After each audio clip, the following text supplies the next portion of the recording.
I'd like to tell you about the strangest secret in the world. Not long ago, Albert Schweitzer, the great doctor and Nobel Prize winner, was being interviewed in London, and a reporter asked him, "Doctor, what's wrong with men today?" The great doctor was silent a moment, and then he said, "Men simply don't think." And it's about this that I want to talk with you. We live today in a golden age. This is an era that man has looked forward, dreamed of, and worked toward for thousands of years. But since it's here, we pretty well take it for granted. We in America are particularly fortunate to live in the richest land that ever existed on the face of the earth, a land of abundant opportunity for everyone. But do you know what happens? Let's take 100 men who start even at the age of 25. Do you have any idea what will happen to those men by the time they're 65? These 100 men who all start even at the age of 25 believe they're going to be successful. If you asked any one of these men if he wanted to be a success, he'd tell you that he did. And you'd notice that he was eager toward life, that there was a certain sparkle to his eye, an erectness to his carriage, and life seemed like a pretty interesting adventure to him.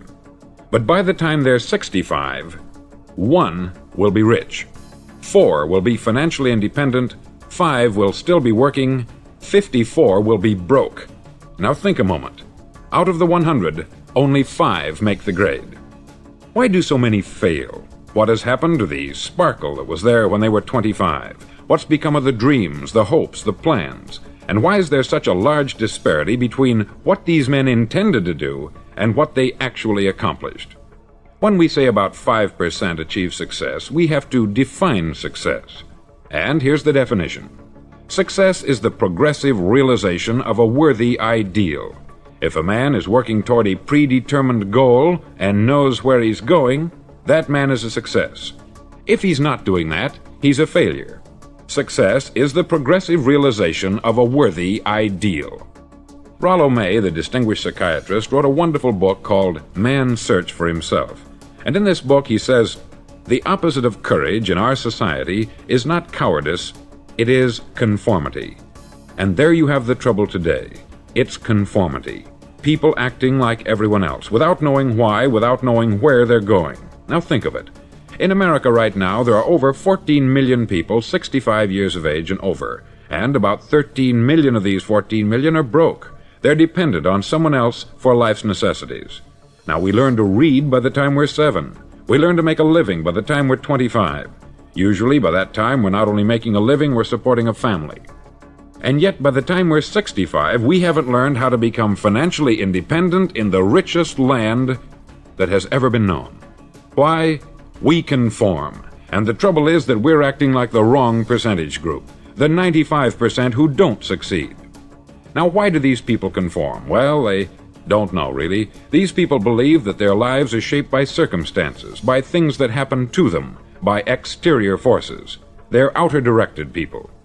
A survey was made one time that covered a lot of men, working men, and these men were asked this question: why do you work?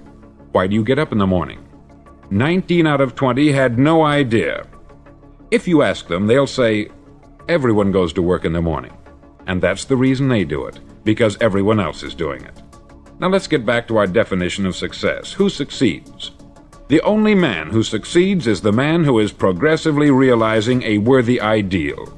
He's the man who says, I'm going to become this, and then begins to work toward that goal.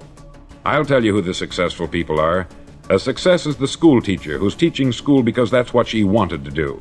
The success is the woman who's a wife and mother because she wanted to become a wife and mother and is doing a good job of it. The success is the man who runs the corner gas station because that's what he wanted to do. The success is the successful salesman who wants to become a top-notch salesman and grow and build with his organization. A success is anyone who is doing deliberately a predetermined job because that's what he decided to do deliberately. But only 1 out of 20 does that. That's why today there isn't really any competition, unless we make it for ourselves. Instead of competing, all we have to do is create. Now, for 20 years, I looked for the key which would determine what would happen to a human being. Was there a key I wanted to know which would make the future a promise that we could foretell to a large extent? Was there a key that would guarantee a person's becoming successful if he only knew about it and knew how to use it? Well, there is such a key, and I've found it. Have you ever wondered why so many men work so hard and honestly without ever achieving anything in particular, and others don't seem to work hard and yet seem to get everything? They have the magic touch. You've heard them say that about someone. Everything he touches turns to gold. And have you ever noticed that a man who becomes successful tends to continue to become successful, and on the other hand, have you noticed how a man who is a failure tends to continue to fail? It's because of goals. Some of us have them, some don't. People with goals succeed because they know where they're going. Now think of a ship leaving a harbor, and think of it with the complete voyage mapped out and planned. The captain and crew know exactly where it's going and how long it will take. It has a definite goal. 9,999 times out of 10,000 it will get to where it started out to get. Now let's take another ship, just like the first, only let's not put a crew on it, or a captain at the helm. Let's give it no aiming point, no goal, no destination. We just start the engines and let it go.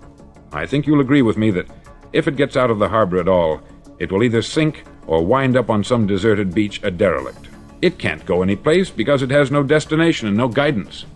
It's the same with a human being. Take the salesman, for example. There is no other person in the world today with the future of a good salesman.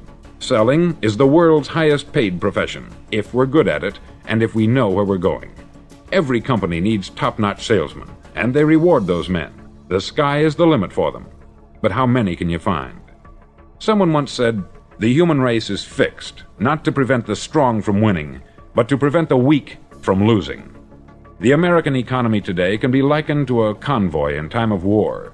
The entire economy is slowed down to protect its weakest link, just as the convoy had to go at the speed that would permit its slowest vessel to remain in formation. That's why it's so easy to make a living today. It takes no particular brains or talent to make a living and support a family today, so we have a plateau of so-called security, if that's what a person's looking for. But we do have to decide how high above this plateau we want to aim for. Now let's get back to the strangest secret in the world, the story that I wanted to tell you today. Why do men with goals succeed in life, and men without them fail? Well, let me tell you something which, if you really understand it, will alter your life immediately. If you understand completely what I'm going to tell you from this moment on, your life will never be the same again. You'll suddenly find that good luck just seems to be attracted to you. The things you want just seem to fall in line. And from now on, you won't have the problems, the worries, the gnawing lump of anxiety that perhaps you've experienced before. Doubt, fear, well, they'll be things of the past. Here's the key to success, and the key to failure. We become what we think about. Now let me say that again. We become what we think about. Throughout all history, the great wise men and teachers, philosophers and prophets have disagreed with one another on many different things. It is only on this one point that they are in complete and unanimous agreement. Listen to what Marcus Aurelius, the great Roman emperor, said. He said, "A man's life is what his thoughts make of it." Disraeli said this, "Everything comes if a man will only wait. I have brought myself by long meditation to the conviction that a human being with a settled purpose must accomplish it, and that nothing can resist a will that will stake even existence for its fulfillment." Ralph Waldo Emerson said this, "A man is what he thinks about all day long." William James said, "The greatest discovery of my generation is that human beings can alter their lives by altering their attitudes of mind." And he also said, "We need only in cold blood act as if the thing in question were real, and it will become infallibly real by growing into such a connection with our life that it will become real. It will become so knit with habit and emotion that our interest in it will be those which characterize belief." He also said this, "If you only care enough for a result, you will almost certainly attain it. If you wish to be rich, you will be rich. If you wish to be learned, you will be learned. If you wish to be good, you will be good. Only you must then really wish these things, and wish them exclusively, and not wish at the same time 100 other incompatible things just as strongly." In the Bible you read, in Mark 9:23, "If thou canst believe, all things are possible to him that believeth." Dr. Norman Vincent Peale said this, "This is one of the greatest laws in the universe. Fervently do I wish I had discovered it as a very young man. It dawned upon me much later in life, and I've found it to be one of the greatest, if not my greatest discovery, outside of my relationship to God. And the great law, briefly and simply stated, is that if you think in negative terms, you'll get negative results. If you think in positive terms, you will achieve positive results. That is the simple fact, which is at the basis of an astonishing law of prosperity and success. In 3 words, believe and succeed. William Shakespeare put it this way: "Our doubts are traitors, and make us lose the good we oft might win, by fearing to attempt." George Bernard Shaw said, "People are always blaming their circumstances for what they are. I don't believe in circumstances. The people who get on in this world are the people who get up and look for the circumstances they want, and if they can't find them, make them." Well, it's pretty apparent, isn't it? And every person who discovered this, for a while believed that he was the first one to work it out. We become what we think about. Now, it stands to reason that a person who's thinking about a concrete and worthwhile goal is going to reach it, because that's what he's thinking about. And we become what we think about.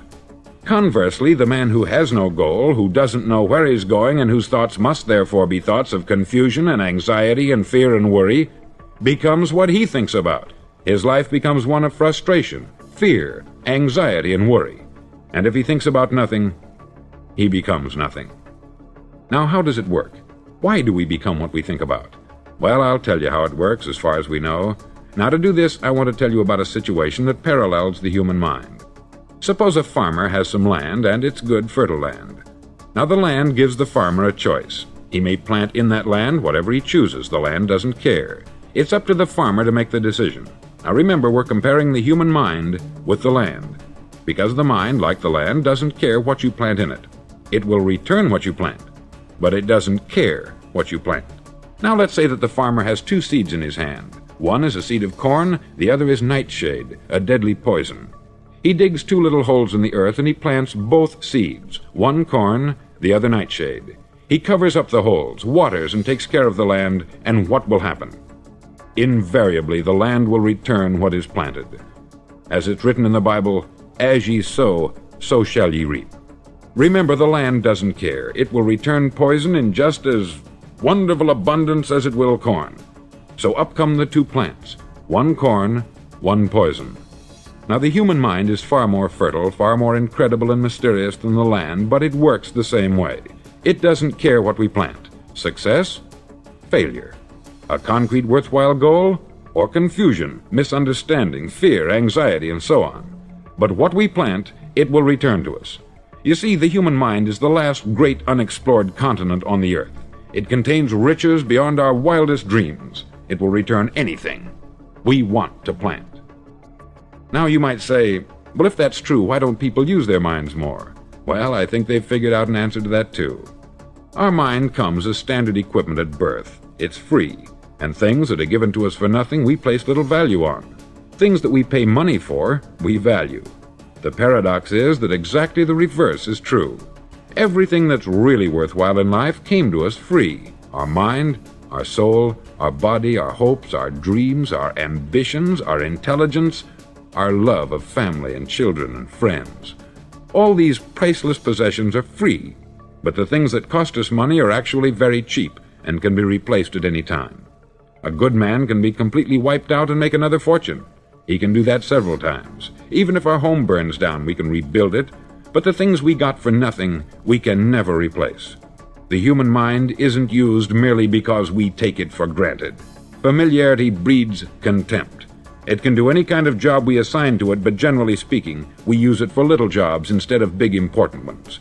Universities have proved that most of us are operating on about 10% of our abilities. Decide now, what is it you want? Plant your goal in your mind.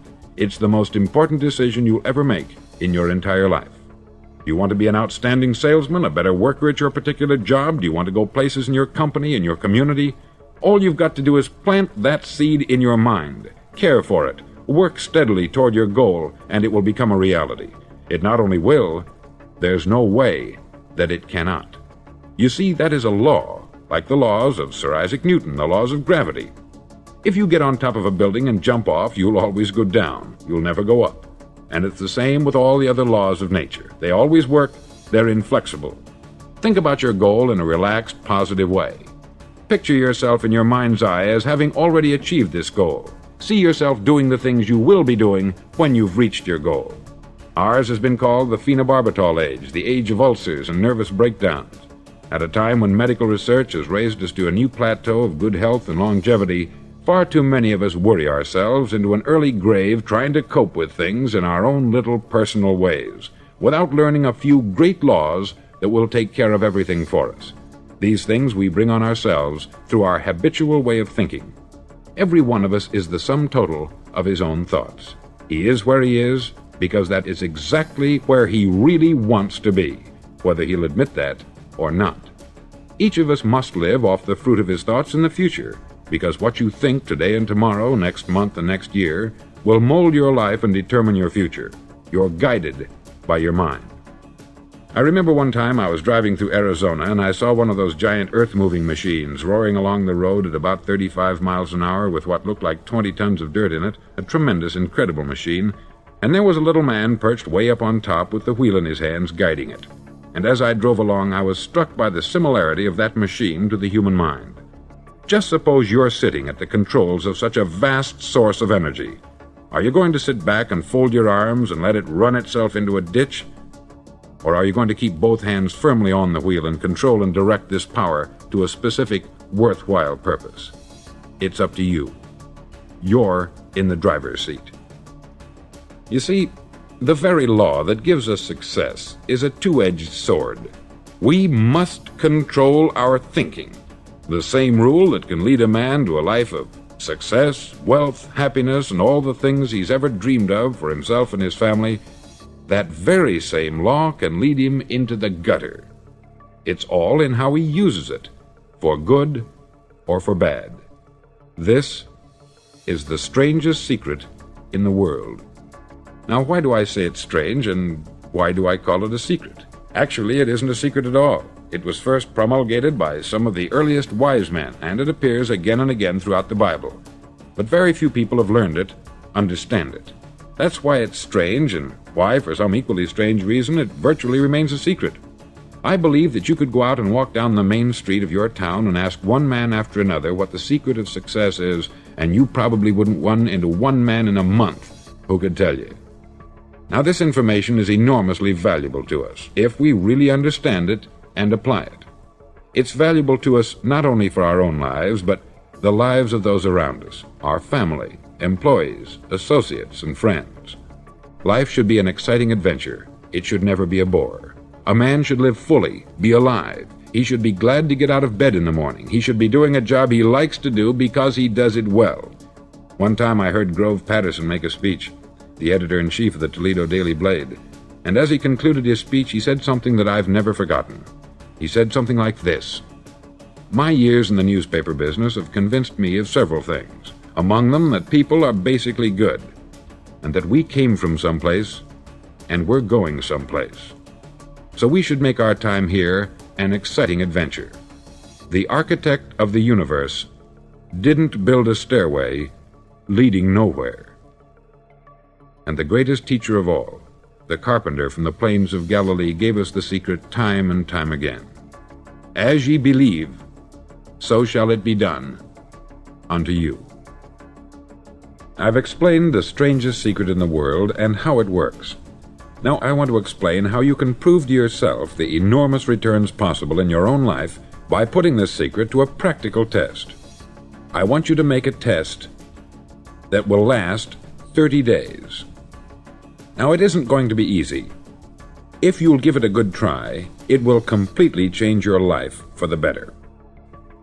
Back in the 17th century, Sir Isaac Newton, the English mathematician and natural philosopher, gave us some natural laws of physics which apply as much to human beings as they do to the movement of bodies in the universe.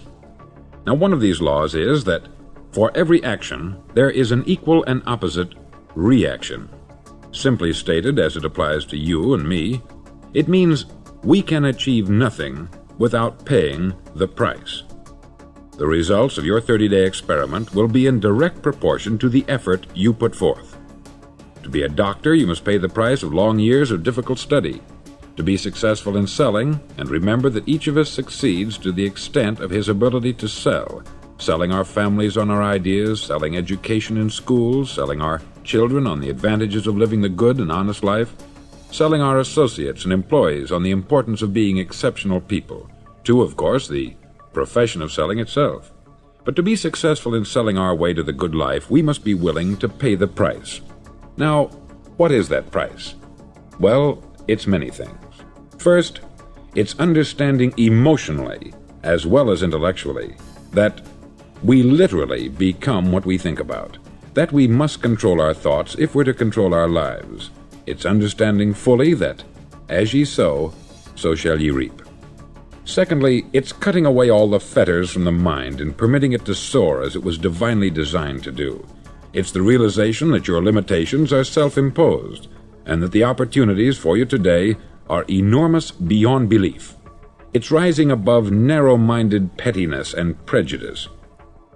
Thirdly, to use all your courage to force yourself to think positively on your own problem, to set a definite and clearly defined goal for yourself, to let your marvelous mind think about your goal from all possible angles, to let your imagination speculate freely upon many different possible solutions, to refuse to believe there are any circumstances sufficiently strong to defeat you in the accomplishment of your purpose, to act promptly and decisively when your course is clear, and to keep constantly aware of the fact that you are, at this moment, standing in the middle of your own acre of diamonds, as Russell Conwell used to point out. Fourth, save at least 10% of what you earn. It's also remembering that no matter what your present job, it has enormous possibilities if you're willing to pay the price. Now let's just go over the important points in the price each of us must pay to achieve the wonderful life that can be ours. It is, of course, worth any price. 1. You will become what you think about. 2.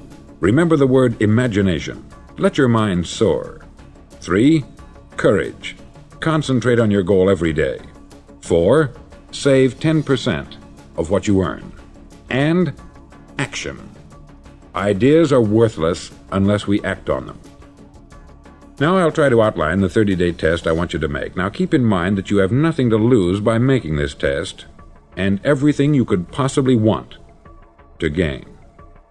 There are two things that may be said of everyone. Each of us wants something, and each of us is afraid of something. I want you to write on a card what it is you want more than anything else. It may be more money.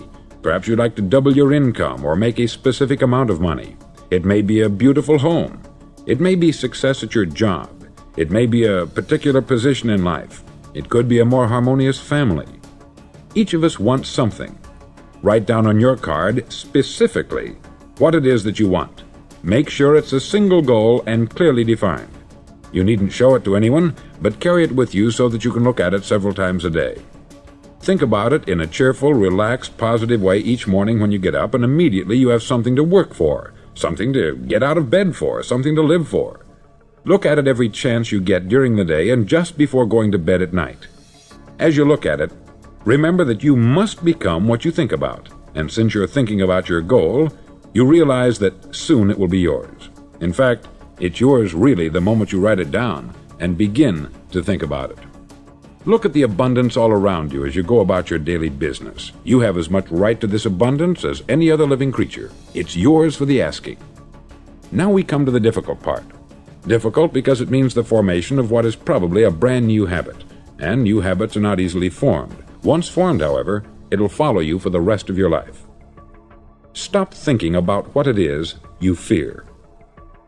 Each time a fearful or negative thought comes into your consciousness, replace it with a mental picture of your positive and worthwhile goal. There will come times when you will feel like giving up. It's easier for a human being to think negatively than positively. That's why only 5% is successful. You must begin now to place yourself in that group. For 30 days, you must take control of your mind. It will think only about what you permit it to think. Each day for this 30-day test, do more than you have to do. In addition to maintaining a cheerful, positive outlook, give of yourself more than you've ever done before. Do this knowing that your returns in life must be in direct proportion to what you give. The moment you decide on a goal to work toward, you're immediately a successful person. You're then in that rare and successful category of people who know where they're going. Out of every 100 people, you belong to the top 5. Don't concern yourself too much with how you're going to achieve your goal. Leave that completely to a power greater than yourself. All you have to do is know where you're going. The answers will come to you of their own accord. Remember these words from the Sermon on the Mount, and remember them well. Keep them constantly before you this month of your test. Ask, and it shall be given you. Seek, and ye shall find. Knock, and it shall be opened unto you. For every one that asketh receiveth, and he that seeketh findeth, and to him that knocketh it shall be opened. It's as marvelous and as simple as that. In fact, it's so simple that in our seemingly complicated world it's difficult for an adult to understand that all he needs is a purpose and faith. For 30 days, do your best. If you're a salesman, go at it as you've never done before, not in hectic fashion, but with the calm, cheerful assurance that time well spent will give you the abundance in return you deserve and want. No matter what your job, do it as you've never done it before for 30 days. And if you've kept your goal before you every day, you'll wonder and marvel at this new life you've found. Dorothea Brand, outstanding editor and writer, discovered it for herself and tells about it in her fine book, Wake Up and Live. Her entire philosophy is reduced to the words, act as though it were impossible to fail. She made her own test with sincerity and faith, and her entire life was changed to one of overwhelming success. Now you make your test for 30 full days. Don't start your test until you've made up your mind to stick with it. You see, by being persistent, you're demonstrating faith. Persistence is simply another word for faith. If you didn't have faith, you would never persist. If you should fail during your first 30 days, by that I mean suddenly find yourself overwhelmed by negative thoughts, you've got to start over again from that point and go 30 more days. Gradually your new habit will form until you find yourself one of that wonderful minority to whom virtually nothing is impossible. Don't forget the card. It's vitally important as you begin this new way of living. On one side of the card, write your goal, whatever it may be. On the other side, write the words we've quoted from the Sermon on the Mount. Ask, and it shall be given you. Seek, and ye shall find. Knock, and it shall be opened unto you. Nothing great was ever accomplished without inspiration. See that during these crucial first 30 days, your own inspiration is kept at a peak. Above all, don't worry. Worry brings fear, and fear is crippling. The only thing that can cause you to worry during your test is trying to do it all yourself. Know that all you have to do is hold your goal before you. Everything else will take care of itself. Remember also to keep calm and cheerful. Don't let petty things annoy you and get you off course. Now, since making this test is difficult, some may say, well, why should I bother? Well, look at the alternative. No one wants to be a failure. No one really wants to be a mediocre individual. No one wants a life constantly filled with worry, fear, and frustration. Therefore, remember that you must reap that which you sow. If you sow negative thoughts, your life will be filled with negative things. If you sow positive thoughts, your life will be cheerful, successful, and positive. Now, gradually, you will have a tendency to forget what you've heard on this record. Play it often. Keep reminding yourself of what you must do to form this new habit. Gather your whole family about and listen to what's been said here at regular intervals. You know, most men will tell you that they want to make money without understanding the law. The only people who make money work in the mint. The rest of us must earn money. This is what causes those who keep looking for something for nothing or a free ride to fail in life. The only way to earn money is by providing people with services or products which are needed and useful.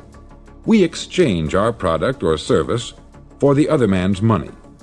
Therefore, the law is that our financial return will be in direct proportion to our service. Success is not the result of making money. Making money is the result of success. And success is in direct proportion to our service. Most people have this law backwards. They believe that you're successful if you earn a lot of money. The truth is that you can only earn money after you're successful. It's like the story of the man who sat in front of the stove and said to it, "Give me heat, and then I'll add the wood." How many men and women do you know, or do you suppose there are today, who take the same attitude toward life? There are millions. We've got to put the fuel in before we can expect heat. Likewise, we've got to be of service first before we can expect money. Don't concern yourself with the money. Be of service. Build, work, dream, create. Do this, and you'll find there's no limit to the prosperity and abundance that will come to you. Prosperity is founded upon a law of mutual exchange. Any person who contributes to prosperity must prosper in turn himself. Sometimes the return will not come from those you serve, but it must come to you from someplace, for that is the law. For every action, there is an equal and opposite reaction. As you go daily through your 30-day test period, remember that your success will always be measured by the quality and quantity of service you render, and money is a yardstick for measuring this service. No man can get rich himself unless he enriches others. There are no exceptions to a law.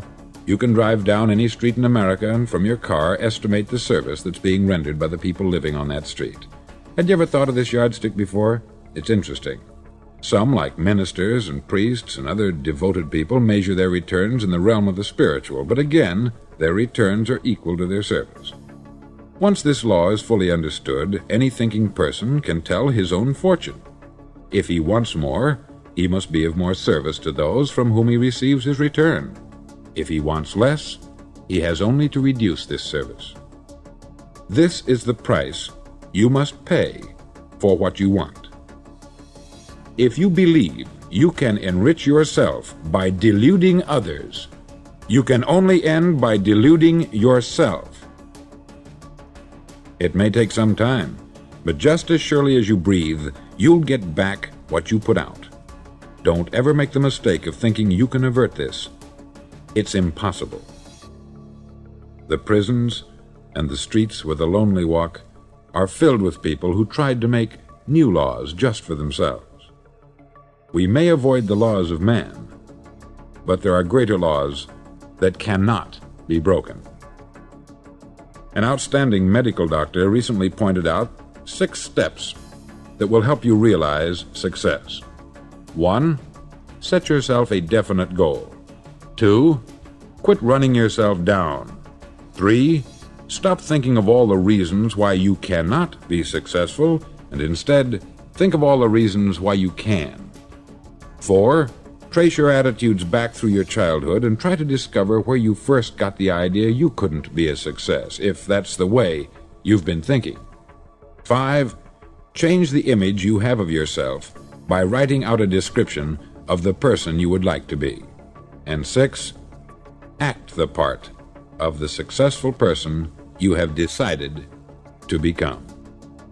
The doctor who wrote those words is a noted West Coast psychiatrist, David Harold Fink, M.D. Do what all experts since the dawn of recorded history have told you you must do. Pay the price by becoming the person you want to become. It's not nearly as difficult as living unsuccessfully. Make your 30-day test. Then repeat it. Then repeat it again.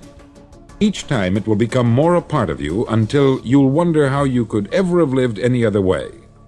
Live this new way, and the floodgates of abundance will open and pour over you more riches than you may have dreamed existed. Money? Yes, lots of it. But what's more important you'll have peace. You'll be in that wonderful minority who lead calm, cheerful, successful lives. Start today.